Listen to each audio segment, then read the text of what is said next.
Chief Engineer Jake Harrison had always believed that the most dangerous thing about working in alien palaces wasn't the exotic technology or the cultural misunderstandings. It was the way beautiful architecture could make you forget that you were essentially sitting in a very expensive target. The crystal spires of Queen Zirithal's palace rose like frozen lightning into the lavender sky of ethereal prime. Their surfaces caught and refracted the system's twin suns into cascades of rainbow light that made the entire structure seem like something from a fairy tale rather than a military installation.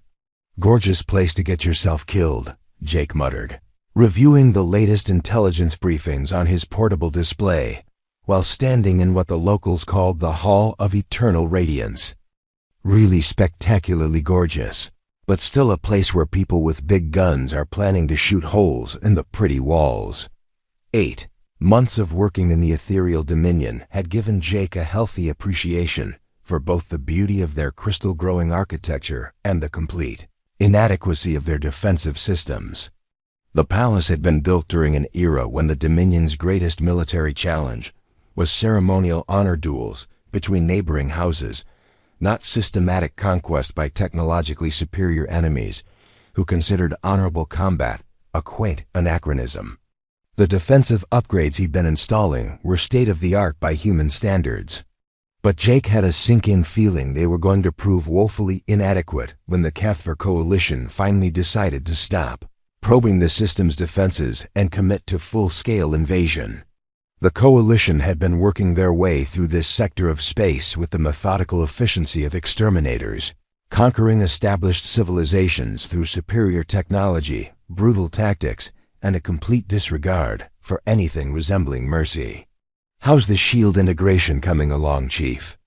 asked Lieutenant Sarah Kim, his assistant engineer, as she emerged from a maintenance shaft with crystal dust in her hair and the satisfied expression of someone who had just convinced alien technology to cooperate with human engineering principles. "About as well as can be expected when you're trying to retrofit 21st century defense systems onto a palace that was designed by people who thought structural integrity meant aesthetically pleasing crystal formations," Jake replied. "The energy shields are operational, but they're designed to stop conventional projectiles and basic energy weapons. If the Cathver show up with anything more sophisticated than a stern lecture, we're going to be in trouble." But Queen Zirithal herself had been surprisingly involved in the upgrade process, displaying a technical curiosity that Jake found both refreshing and slightly unnerving. Unlike most of the royalty he'd worked for during his career as a military contractor, she actually understood the systems he was installing and asked intelligent questions about their capabilities and limitations. She was a striking figure, even by the standards of a species known for their ethereal beauty. Like all members of the ethereal royal bloodline, her skin possessed a subtle luminescence that seemed to emanate from within, and her ears swept back in elegant points that somehow managed to look both delicate and regal. What set her apart was the intelligence in her crystalline blue eyes and the genuine warmth she showed toward everyone in the palace, from the highest-ranking officials to the maintenance staff who cleaned the crystal formations. "She's not what you'd expect from absolute monarchy," Jake had told Lieutenant Kim during one of their progress briefings. "Most royals I've worked for treat engineers like particularly useful furniture. She actually remembers people's names and asks about their families. That's either very enlightened or very manipulative," Kim had observed wryly. "I think it's genuine, which makes this whole situation more depressing. Honestly, she deserves better than what's probably coming." What was probably coming was a Cathver decapitation strike designed to eliminate the Dominion's leadership and leave the population demoralized and leaderless. Intelligence reports suggested the Coalition had been studying the palace's defenses for months, possibly with inside information about the upgrade schedule and defensive capabilities. The Crimson Sentinels, Queen Zirithal's elite guard, were legendary warriors whose ancestors had protected the royal bloodline for over 1,000 years. They moved through the palace corridors with the fluid grace characteristic of their species, their ceremonial armor gleaming with embedded crystals that served both decorative and defensive purposes.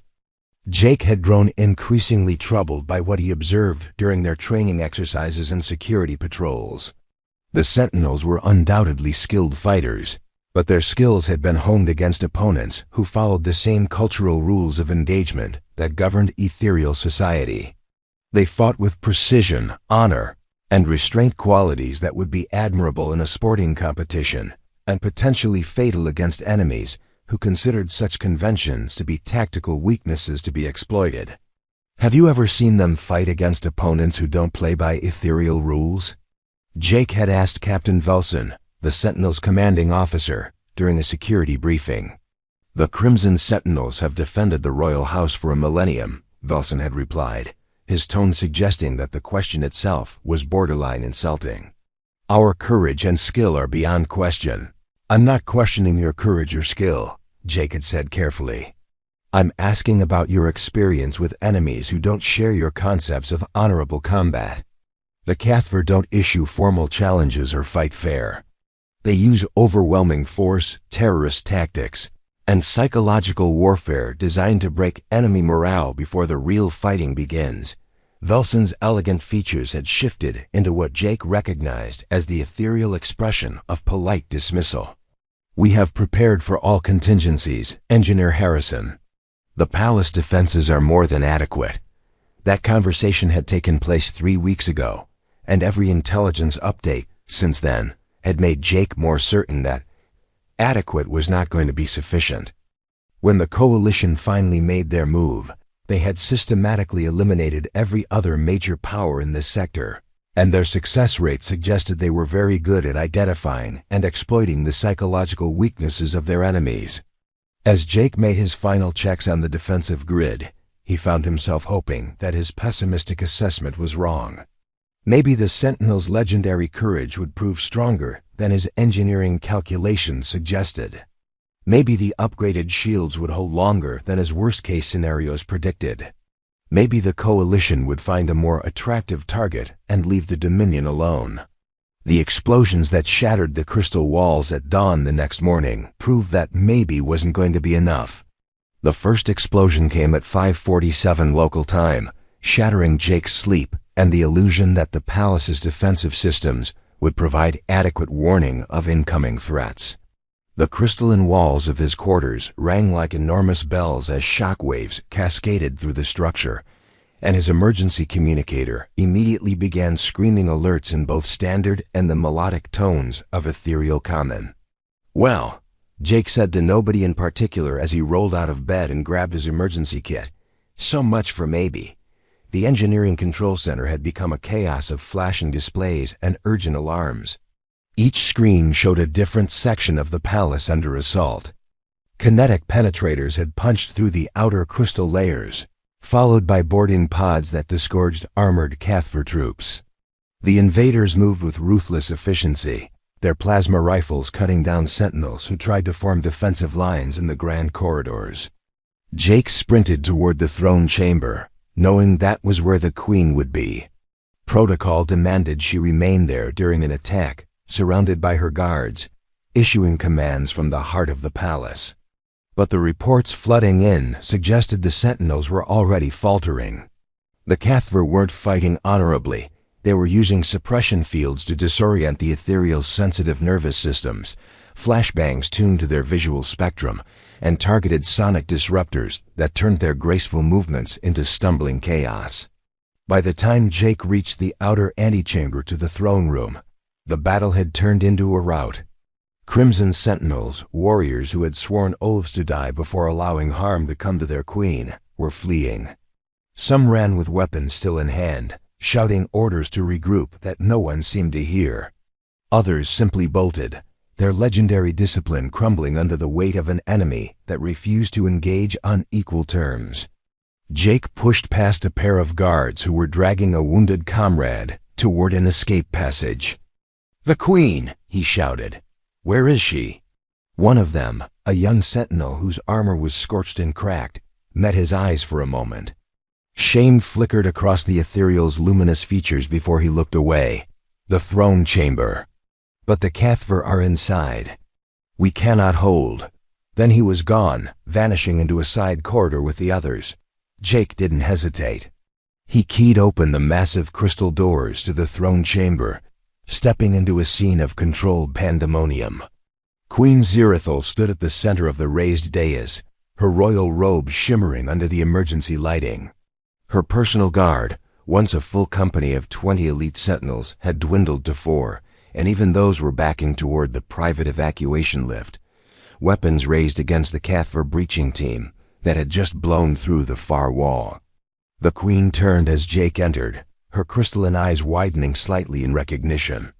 "Engineer Harrison," she said, her voice steady despite the chaos. "You should not be here. Evacuate with the others." Jake shook his head, moving to stand between her and the advancing Cathver. "Not leaving without you, Your Majesty." The remaining sentinels exchanged glances, then one by one lowered their weapons and retreated toward the lift. Captain Velson was the last to go. He paused at the threshold, looking back at his queen with an expression of anguish. "Forgive us," he whispered. Then the lift doors closed, and they were gone. The Queen's guards had fled.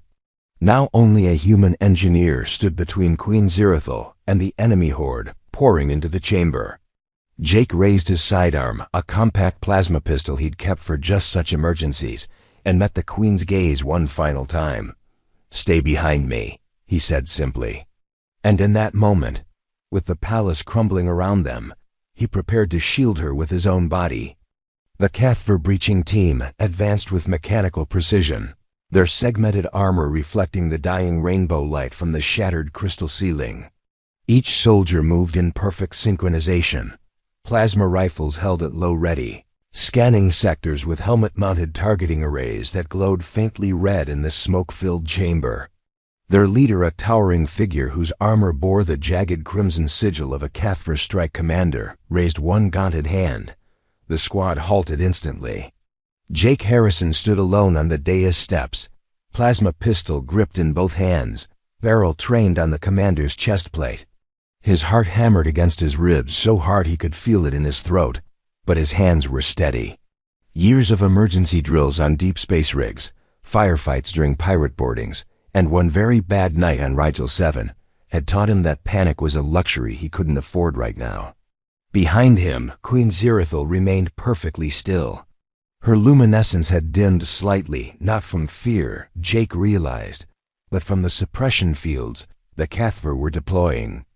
The fields interfered with ethereal neural harmonics, dulling their natural grace and reaction speed. That was why the Sentinels had broken so quickly. Their legendary prowess relied on perfect coordination, enhanced reflexes, and something almost like precognitive battlefield awareness. Take that away, and they became merely very skilled humanoids fighting with outdated tactics. The commander spoke, voice modulated through his helmet speaker into a flat mechanical rasp that still carried the guttural undertones of the Cathver language. "Human, step aside. The Queen is forfeit. Resistance is pointless." Jake's mouth felt dry as sandpaper. "I'm not much for pointless gestures myself," he said, keeping his voice level. "But I'm also not real big on leaving royalty to be executed on my watch." Bad for the resume. A ripple of what might have been amusement passed through the Cathver ranks, hard to tell with those featureless visors. The commander tilted his helmet slightly.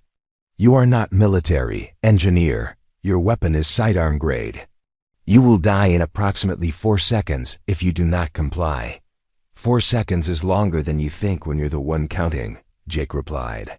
He thumbed the power selector on his pistol to overload mode. The weapon began to whine softly, heat building in the barrel. It would melt itself after 3 shots at this setting, but 3 shots might be enough. The Queen spoke then, her voice carrying the same calm authority it always had, even now. "Engineer Harrison, you have already done more than duty requires. Stand down." "No disrespect, Your Majesty," Jake said without turning, "but I'm pretty sure the contract I signed said something about protecting client assets. You're the primary asset." Another pause. The commander seemed to be considering whether this was worth the ammunition. Then the Queen did something unexpected. She stepped forward slowly, deliberately, until she stood shoulder to shoulder with Jake. Her robes brushed against his utility coveralls. Up close, he could feel the faint warmth radiating from her skin, like standing next to a sun-warmed stone. "You will not die from me alone," she said quietly, so only he could hear. Then, louder, addressing the Cathver, "I am Zirithel, ninth of my name, sovereign of the ethereal dominion. If you wish my life, you will take it here, now in open combat, not as a prisoner dragged in chains." The commander actually laughed, a short barking sound. "Noble words, useless. We do not duel. We conquer." He made a small gesture. Two Cathver flanking him raised their rifles. Jake fired first. The overloaded plasma bolt struck the commander's chest plate dead center. The armor-held Cathver plating was notoriously tough, but the impact drove the commander back 2 steps and scorched a fist-sized crater in the ablative layer. The whine of Jake's pistol rose to a dangerous pitch. The 2 flanking soldiers returned fire. Jake shoved the Queen down behind the dais console and rolled left as superheated plasma scorched the air where he'd been standing. Crystal shards exploded around them like deadly confetti. He came up on one knee, fired again. Second shot went into the left flanker's helmet visor. The faceplate shattered inward. The Cathver dropped without a sound. Third shot. Jake aimed for the commander's knee joint weak point on most power armor. The bolt burned through the actuator. The commander staggered, roaring in pain or rage. Jake's pistol chose that moment to cook off. The barrel glowed white, then melted into slag. He threw it aside and scrambled for cover behind the console. The remaining Cathver opened up in earnest. Plasma bolts hammered the dais, chewing through crystal and circuitry. Warning klaxons screamed about structural compromise. Somewhere above them, another section of ceiling gave way with a musical crash of shattering crystal. Jake crawled to the Queen, shielding her with his body as best he could. Shards rained down. One sliced across his shoulder, drawing blood. He ignored it. "Your evacuation lift," he gasped. "Is it still functional?" "The primary shaft was severed," she said. "Secondary is compromised, but there is a maintenance conduit beneath the dais. It leads to the lower vaults." Jake risked a glance over the console edge. The commander was limping forward, dragging his damaged leg. 4 remaining troops fanned out, moving to flank. "Vaults it is," Jake said. He grabbed her wrist, gently, despite everything, and pulled her toward the hidden panel he'd noticed during his initial inspections. "Stay low." They crawled behind the dais. Jake pried open the maintenance hatch with bleeding fingers. Below was a narrow crystal tube lined with emergency handholds, descending into darkness. "After you," he said. Zirithel looked at him for a long moment, those crystalline eyes holding something he couldn't quite read. "You are either the bravest or most foolish creature I have ever met," she said softly. "Probably both," Jake admitted. "Go." She descended first, graceful even in panic. Jake followed, pulling the hatch closed just as plasma fire scorched the dais above them. They slid more than climbed, the tube's gentle curve carrying them downward through layer after layer of palace foundation. Emergency lighting came on in weak blue strips, revealing the incredible latticework of crystal growth that formed the palace's skeleton. After what felt like forever, but was probably only 90 seconds, they reached a horizontal junction. Zirithel led them left into a wider service corridor lined with dormant power conduits. They ran. Alarms still wailed distantly. Somewhere above, the palace was dying. Jake's shoulder throbbed. Blood soaked his sleeve. He concentrated on putting one foot in front of the other. They emerged into the lower vaults, a vast cavern of naturally grown crystal pillars that stretched upward into shadow. Here the Dominion stored its most ancient artifacts, relics from the time before the ethereal had even left their homeworld's caves. Zirithel slowed, breathing hard not from exertion. Ethereals had remarkable stamina, but from the emotional weight of what was happening. "The Sentinels," she began, then stopped. Jake didn't know what to say that wouldn't sound trite, so he said nothing. She turned to him. Why? Why what? Why did you stay? Why shield me? You are not bound by oath. You could have fled with the others. Jake wiped blood from his hand onto his pants. Because someone had to. And because. Hell, I've seen what the Cathver do to conquered worlds. I've seen the footage, the mass graves, the re-education camps, the way they strip cultures down to raw materials. You're not just a queen to me. You're the last best hope this sector has of not ending up like all the others. Zirathil studied him. You speak as though you believe we can still win. I believe we can still fight, Jake said. Winning comes later. A distant rumble shook the cavern. Dust sifted from above. They are breaching the upper levels, she said. They will find the maintenance shaft soon. Jake looked around. The vault was huge, but not defensible. Too open, too many approaches. We need to keep moving, he said. There has to be an exit. Emergency tunnels, something. Zirathil nodded slowly. There is. One possibility, the Heart Forge. Jake raised an eyebrow. The what now?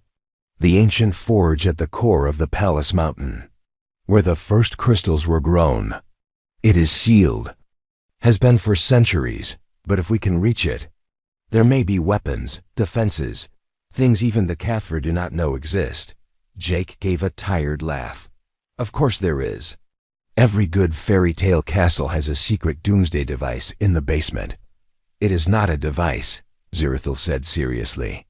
It is something older, something alive in its way. Jake looked at her. Really looked. You're serious.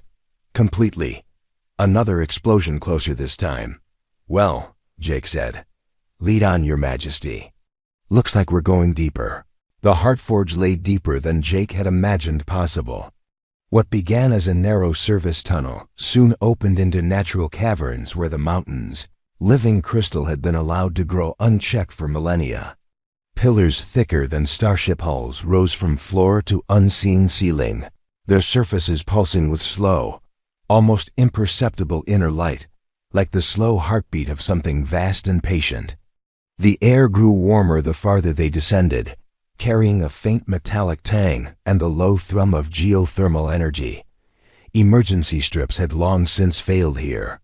The only illumination came from the crystal itself, bathing everything in shifting hues of violet, teal, and molten gold. Queen Zirathil moved ahead with the certainty of someone who had studied the ancient maps since childhood. Her bare feet made no sound against the glassy floor. Jake followed more carefully. His work boots were designed for zero-grav decks and oily corridors, not this polished, almost liquid-smooth terrain.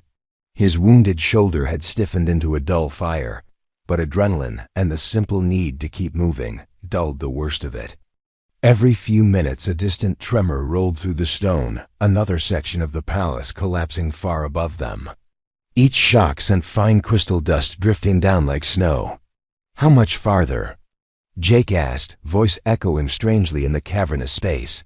Not far now, Zirathil replied without turning. The forge was sealed when the last great war ended. My forebears feared what it contained would be misused. They were right to fear. Jake glanced sideways at a towering crystal formation that seemed to lean toward them as though listening. You're saying your own people locked away something so dangerous they didn't trust themselves with it? Precisely. The Heart Forge is not merely a smithy. It is a living lattice, a symbiotic intelligence grown from the first seed crystal our ancestors carried from the homeworld. It responds to intent. To will, in the wrong hands. She let the sentence hang. Jake swallowed. And we're about to wake it up with a Cathver army on our heels. Perfect. They rounded a final bend, and the tunnel ended abruptly at a sheer wall of seamless crystal. No door, no seam, no visible control mechanism. Just a single tall arch etched with flowing ethereal script that glowed faintly when Zirathil approached. She placed both palms against the surface. The crystal responded instantly. Ripples of light raced outward from her touch like pond water disturbed by a stone. Patterns emerged. Interlocking geometries, fractal blooms, equations written in light. A deep resonant note vibrated through the floor and up Jake's spine. The wall parted not by sliding or swinging, but by simply ceasing to be solid in the center. A circular opening irised wide enough for both of them to pass through side by side. Beyond lay the heart forge. Jake had expected machinery, furnaces, anvils, conduits. What he found instead defied easy description. The chamber was roughly spherical, perhaps 200 meters across. Its walls, floor, and ceiling were one continuous surface of living crystal, veined with liquid light that moved in slow currents. At the exact center hung a massive, irregular polyhedron, roughly the size of a small house suspended by nothing visible. It rotated lazily, each facet catching and refracting the ambient glow into new colors. Tendrils of thinner crystal reached from the chamber walls toward it like roots seeking water, connecting and disconnecting in patterns too complex to follow. The air here was thick with static electricity. Jake's hair stood on end. Every breath tasted of ozone and hot metal. "This," Zirathel said quietly, "is the seed from which the entire palace grew. It remembers every crystal ever shaped by ethereal hands. It remembers every weapon ever forged in desperation." Jake stared at the floating polyhedron. "And it can make new ones? If it judges the need sufficient, if the one who asks has sufficient clarity of purpose, if it believes the cause worthy." She stepped forward. "Come." They approached the center together. As they neared, the polyhedron slowed its rotation. Facets aligned toward them like eyes focusing. A voice not sound exactly, but a pressure against the mind spoke inside Jake's skull. It was neither male nor female, neither kind nor cruel, simply present. "You come seeking armament. You come wounded. You come pursued." Zirathel answered aloud, voice steady. "We come because the Dominion falls. The Crimson Sentinels have broken. The palace burns. I am Zirathel, last of the royal line. I ask the forge to remember its purpose. Purpose is not memory. Purpose is choice. What do you choose, child of crystal? To defend. To preserve.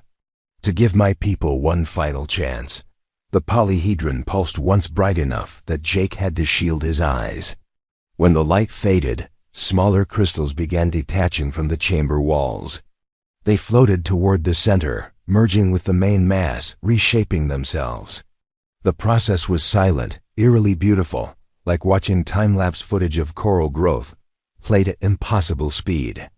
Within minutes, a slender, elegant weapon coalesced in the air before Zirathel. It resembled no rifle or blade Jake had ever seen. A long, gently curved staff of translucent crystal shot through with veins of liquid starlight. At one end, a blade-like crescent.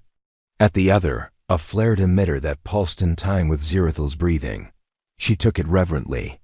The moment her fingers closed around the haft, the weapon sang a single clear note that vibrated through bone and crystal alike. "A lumen lance," the forge voice said. "Forged for one who will not yield." Another pulse. This time the crystals gathered before Jake. What emerged was different, less graceful, more brutal. A heavy, forearm-length gauntlet of matte black crystal that seemed to drink light rather than reflect it. When it settled over his left hand and forearm, it fused seamlessly to his sleeve, molding itself to skin and muscle. He flexed his fingers. Servos whirred softly beneath the surface. A faint, targeting reticle appeared in his vision, projected directly onto his retina. He raised the gauntlet. A low hum built, then a narrow beam of violet-black energy lanced out and vaporized a fist-sized chunk of distant wall. The recoil was negligible, the power obscene. "A void caster," the forge said. "For one who stands when others flee. It feeds on entropy. The more destruction around you, the stronger it becomes." Jake stared at his new arm. "You just gave an engineer a weapon that gets happier the worse things get, correct?" Zirathel looked at him. For the first time since the attack began, something like hope flickered in her crystalline eyes. "We are not defenseless now." "Yeah," Jake said, still flexing the gauntlet. "But we're still outnumbered about 1,000 to 2. And they've got orbital support, heavy armor, and a really bad attitude. Another tremor, stronger this time. Fine cracks spiderwebbed across the chamber ceiling. Dust and small crystal fragments rained down. "They are breaching the upper vaults," Zirathil said. "They will find this place soon." Jake nodded. "Then we don't wait for them to find us. We take the fight upward. Buy time for whatever loyalists are left to evacuate the civilian districts. Maybe get a signal out to the border fleets, if any are still answering." Zirathil gripped the lumen lance tighter. "You would fight beside me, knowing the odds?" "Your Majesty," Jake said, and for once the title didn't feel like protocol. "I already did. Might as well see how this new toy performs." She actually smiled, small, fierce, heartbreaking.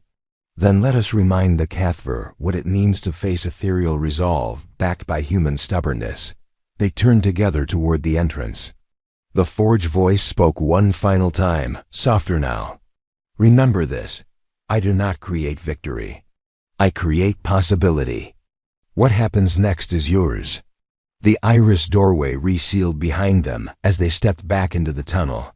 The return journey felt shorter, perhaps because they were no longer merely fleeing. They moved with purpose. When the first Cathver scout patrol rounded the corner ahead, 6 armored figures sweeping the corridor with plasma torches, Zirathil didn't hesitate. She raised the lumen lance. A crescent of blinding white light erupted from the blade and sliced clean through the lead soldier's torso before he could even bring his rifle up. The others opened fire. Jake stepped in front of her, instinctively, Voidcaster already humming. He thrust his gauntlet arm forward. A cone of devouring black-violet energy roared out, swallowing incoming plasma bolts and turning 2 Cathver into ash before they could scream. The remaining 3 scattered for cover. Zirathil moved like liquid starlight, graceful, lethal, untouchable. The lumen lance danced, each swing carving perfect arcs of destruction. Jake anchored her flank, Voidcaster chewing through armor and stone alike. Within 30 seconds, the patrol was gone, reduced to smoking wreckage and silence. They didn't stop to celebrate. They pressed upward, level by level, toward the dying heart of the palace. Behind them, the Heartforge dimmed once more, waiting. Above them, the war waited. And somewhere in the space between, a human engineer and an alien queen carried the last fragile possibility of something other than annihilation. The palace above had become a mausoleum of shattered light. Every corridor they climbed returned them to fresh scenes of ruin. Crystal chandeliers melted into grotesque dripping sculptures. Marble floors cracked wide enough to swallow a man. Walls weeping molten rainbow where plasma had fused latticework into slag. Jake and Zirathil moved as one, now human stubbornness married to ethereal grace, clearing level after level with ruthless economy. The Voidcaster drank the chaos around them, growing hungrier, brighter, more vicious with every explosion and collapsing span. Each time Jake triggered it, violet-black entropy roared outward in widening cones that erased Cathver fire teams before they could even register the threat. Zirathil's lumen lance danced beside him like living starlight. Every crescent sweep severed limbs, bisected armor, left trails of ionized air that crackled for seconds afterward. They spoke little. Words were unnecessary when every shared glance carried perfect understanding. They were no longer engineer and queen. They were simply 2 beings refusing to let the galaxy's oldest story, conqueror versus conquered, end the usual way. On the grand atrium level, they found the first real resistance. A full Cathver assault company, 60 soldiers supported by 3 heavy walkers, had formed a kill zone across the shattered promenade. The walkers' rail cannons spat depleted uranium slugs that punched clean through 3 crystal pillars before ricocheting into the ceiling. Jake shoved Zirathil behind a fallen statue just as a slug cratered the floor where she'd stood. "Too many," he grunted.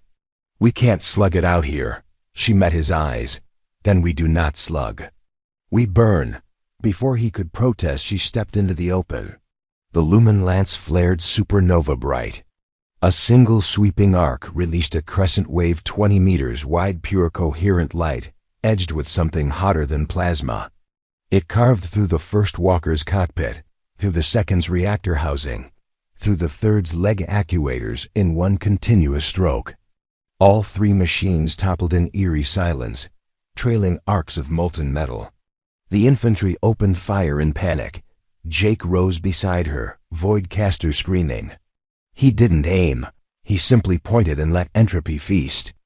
Black-violet hunger swallowed incoming bolts, grew fat on them, then spat the energy back outward in a storm of disintegrating matter. Cathver armor unzipped like paper. Flesh flash cooked. Within 12 seconds, the promenade was a graveyard of cooling slag and drifting ash. They kept climbing.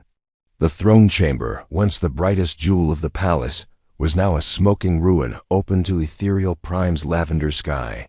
Orbital fire had torn away half the dome. Stars looked down through the wound like cold, indifferent witnesses. In the center of the devastation stood the Cathver Strike Commander from their first encounter. His armor was scorched, one leg still dragging from Jake's earlier shot, yet he waited with parade ground stillness. Behind him, a single remaining squad formed a protective semicircle. Between them and the commander hovered a portable command nexus projecting a holographic battle map of the planet. Red icons showed Dominion population centers winking out one by one. "You are persistent," the commander rasped through his damaged modulator. "I will grant you that much." Zirithel stepped forward, Luminlance held low but humming with restrained power. "Your mercy is unnecessary. Your occupation ends here." The commander laughed short, mechanical. "One queen, one human, against an empire. You are already legend. And already dead." He raised a fist. The remaining squad opened fire. Jake and Zirithel moved at the same instant. She spun left, lance carving a blinding helix that deflected plasma and returned it tenfold. He charged straight, Voidcaster roaring wide. Entropy met plasma in a howling maelstrom. Reality itself seemed to bend light twisting, sound warping, air burning. Soldiers vanished into nothing. The commander fired his own heavy pistol. The slug punched through Jake's left thigh, pain white-hot and immediate. He staggered but did not fall. Instead, he closed the distance in 3 limping strides and slammed the Voidcaster against the commander's chest plate, point blank. The gauntlet drank the commander's kinetic shield, drank his armor integrity, drank the reinforced ceramite, then drank the life beneath it. When Jake pulled away, there was nothing left but a perfect hemisphere of absence where the Cathver had stood. The command nexus flickered and died. Silence fell deep, ringing, absolute. Jake sank to one knee, blood pooling beneath him. Zirithel was at his side in an instant, one hand on his shoulder, the other still gripping the lance. "You are hurt." "Yeah," he managed. "But I'm pretty sure I just killed their guy in charge of this sector. That's gotta count for something." She looked upward through the ruined dome.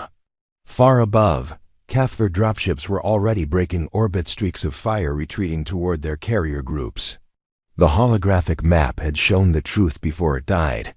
Without the decapitation strike's success, without the Queen's death to shatter Dominion morale, the invasion calculus had flipped. The border fleet, silent for weeks, were finally answering. Sensor ghosts on the edge of the system resolved into friendly transponders, reinforcements. Too late to save the palace. Just in time to save everything else. Zirithel knelt beside him, luminous skin dimmed by exhaustion and grief and something fiercer. "You shielded me when no one else would. You fought when victory was impossible. You gave my people tomorrow." Jake tried to shrug, winced instead.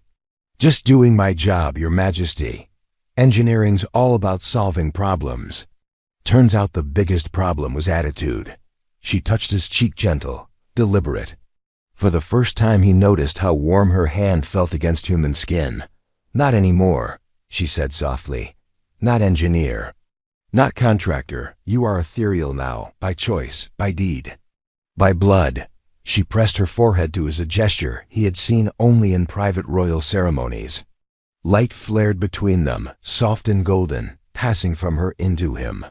He felt something shift inside his chest, not pain, not weakness, but recognition. As though a piece of crystal had taken root behind his ribs and begun to glow. When she drew back, her eyes were wet with something brighter than tears. "The Heartforged chose you as well," she whispered. "It does not choose lightly." Jake looked down at the Voidcaster still fused to his arm. The black crystal had paled to translucent silver, threaded now with the same inner light that lived in her skin. He flexed his fingers. The gauntlet answered like an extension of will. "Guess I'm stuck with the warranty," he said, voice rough. She laughed small, startled, genuine. Above them the first Dominion fighters screamed across the sky, turning to engage the retreating Cathfer rearguard. The war was not over. It had only just begun to turn. But in that broken throne room, beneath a sky full of friendly stars, two survivors sat shoulder to shoulder amid the wreckage of an empire's arrogance. A human who had chosen to stand, an ethereal who had chosen to hope. And between them, the fragile, ferocious beginning of something the galaxy had never seen before. Not conquest, not submission, but alliance forged in the oldest crucible of all shared defiance. Jake leaned his head against hers. "Next time," he murmured, "let's try building something instead of breaking everything." Zirithel smiled against the smoke and starlight. "Next time," she promised, "we build everything." And high above the ruined palace, the twin sons of Ethereal Prime rose together, brighter, warmer, certain that tomorrow would answer.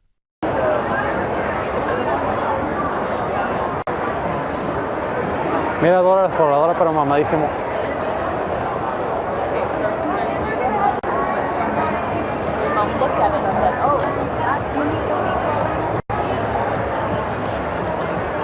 Era como un póster como para embargar, pero duro. Ajá, ajá, ajá.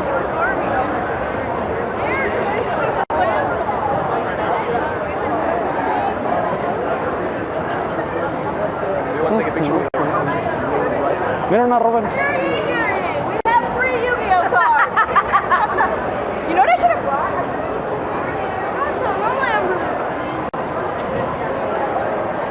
A la verga, ¿qué fue?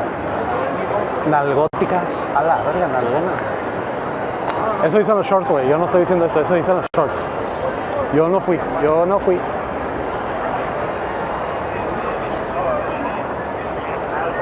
Ah, era.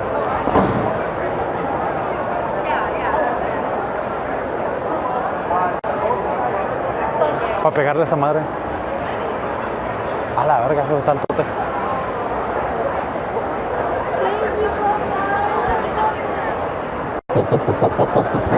Te relajas, verga. Oh my god. I love seeing others doing that. I'm like, yes, do that.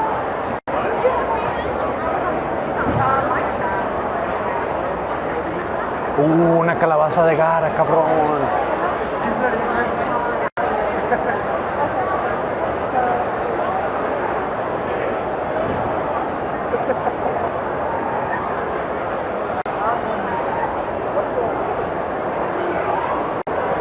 What's around you right now?